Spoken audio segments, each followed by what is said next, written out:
Rick Bickle, we met at Millennium for the very first time in our promo careers.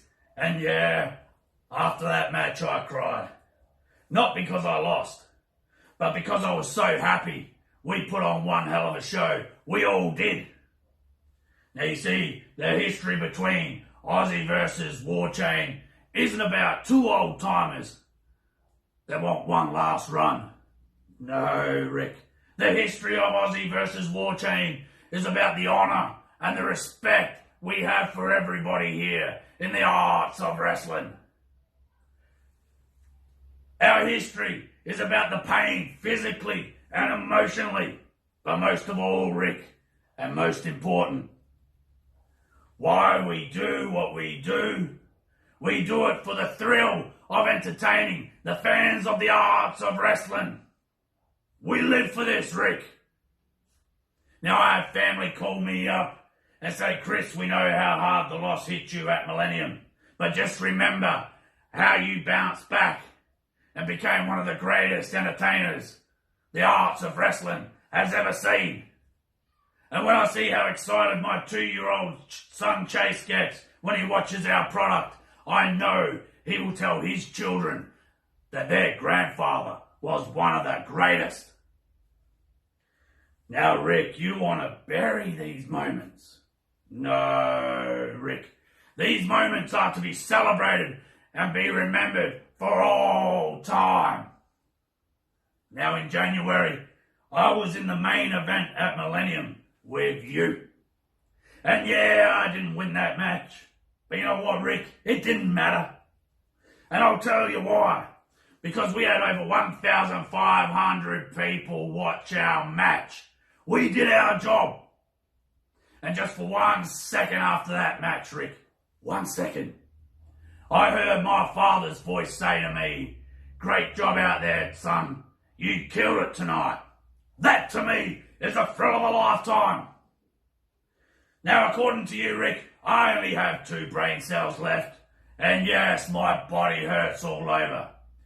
But for as long as these fans of the arts of wrestling will allow me, I will crawl on my hands and knees to make it to the stage to give them one more memorable moment. I won't turn my back on them like you did, Rick. The Rick Bickle I knew loved the fans. But you have lost your way, brother. You have forgotten why we do what we do. You turned your back on the arts of wrestling's fans because your ego got too big. And for that, Rick Bickle, you have lost all of my respect. Now on to war, bitch. This is what it's all about. Title versus title, winner takes all. And you walk around here calling yourself a living legend. A self-proclaimed promo god. I'm getting a little bit sick and tired of hearing you spew that crap out of your mouth. What is it that Rick Bickle always says? All in, all in, all in. But what is the best one he says? If nobody else has got your back, this guy has. That is the biggest load of bullshit I've ever heard in my life. Now, Rick, you wear your hat backwards like you're a 14-year-old kid. You wear t-shirts that are about 3 times too small for you because you're trying to make it look like you got some kind of muscles. Rick Bickle, you are nothing more than a promo joke. And you talk about you're the measuring stick. Well, I took your measuring stick and I built you something special. Do you like it? Because this here will be your final resting place in the arts of wrestling. But you want this trash so bad, don't you, Rick Bickle? You want your PPF Heavyweight Championship back. Well, if you wanted it that bad, Rick Bickle, You can take this trash and you can shove it where the sun don't shine, 'cause I don't give two shits about it. I'll bury this trash along with you. It's time for you to hang up your boots, pack your bags, and ride off into the sunset. I came here for two reasons.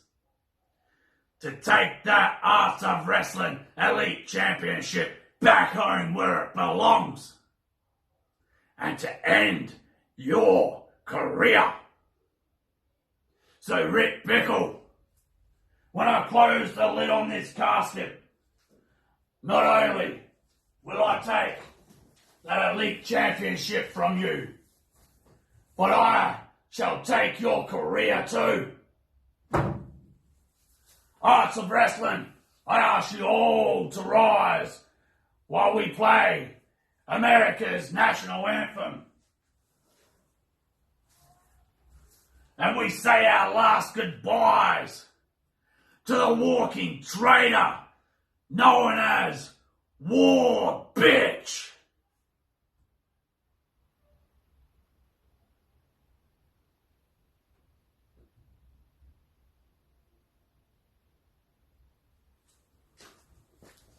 I think I got it.